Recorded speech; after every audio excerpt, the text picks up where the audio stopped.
જામનગરમાંથી સમાચાર મળી આવ્યા છે। જામનગર જિલ્લાના ધ્રોળ અને ઝુગડિયા ખાતે બસ સ્ટેન્ડ અને એસટી વર્કશોપના નિર્માણનું ખાતમુહૂર્ત યોજાયું હતું। આ ખાતમુહૂર્ત રાજ્યના પ્રભારી મંત્રી અર્જુન મોઢવાડિયાના હસ્તે કરવામાં આવ્યું હતું। નવા વર્કશોપના નિર્માણથી એસટી બસોની જાળવણી અને મરામત વધુ સુવ્યવસ્થિત બનશે, તેમજ બસ સેવામાં નોંધપાત્ર સુધારો થશે। આ સાથે ધ્રોળ સહિત આજુબાજુના વિસ્તારોના મુસાફરોને વધુ સુવિધા અને સમયસર બસ સેવા ઉપલબ્ધ બનશે। કાર્યક્રમ દરમિયાન ધારાસભ્ય રાઘવજી પટેલ કોરોના સમયગાળા દરમિયાન બંધ થયેલા ગ્રામ્ય વિસ્તારોના એસટી બસ રૂટ ઉપર શરૂ કરવા અંગે એસટી અધિકારીઓ સામે પ્રભારી મંત્રી સમક્ષ ફરિયાદ કરી હતી અને આ પ્રસંગે ધારાસભ્ય મેઘજી ચાવડા સહિત અન્ય અગ્રણીઓ અને અધિકારીઓ પણ ઉપસ્થિત રહ્યા હતા। રોડ ખાતે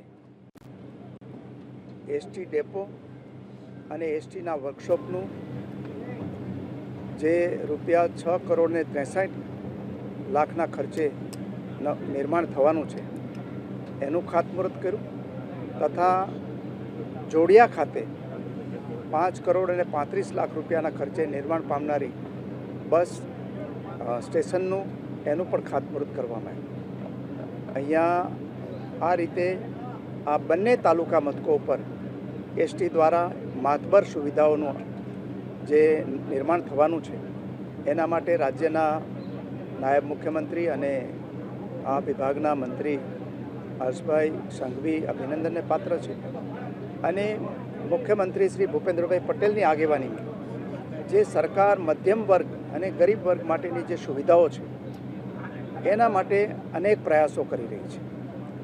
અત્યારે નુકસાન કરીને પણ ગ્રામ્ય વિસ્તાર હોય કે નાના મોટા બીજા બધા વિસ્તારો હોય ત્યાં એસટીની સુવિધાઓ કેમ વધારે વધે અને એસટી બસ જે છે આપણી એની ગુણવત્તા કેવી રીતે વધે એના પ્રયાસો કરેલા છે। એને કારણે આજે અને ગુર્જર નગરીથી શરૂ કરીને આપણી જે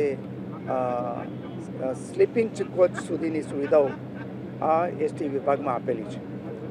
એસટી વિભાગ આપણા જે એ સિવાયના બીજા વર્ગના જે લોકો છે ખાસ વર્ગના એના માટે પણ લગભગ નહિવત ધોરણે અથવા તો ચાર્જ લીધા વગર એની સેવાઓ આપે છે। ખાસ કરીને લાખો બાળકો રોજ જેને પોતાના શિક્ષણ માટે અપડાઉન કરવું પડે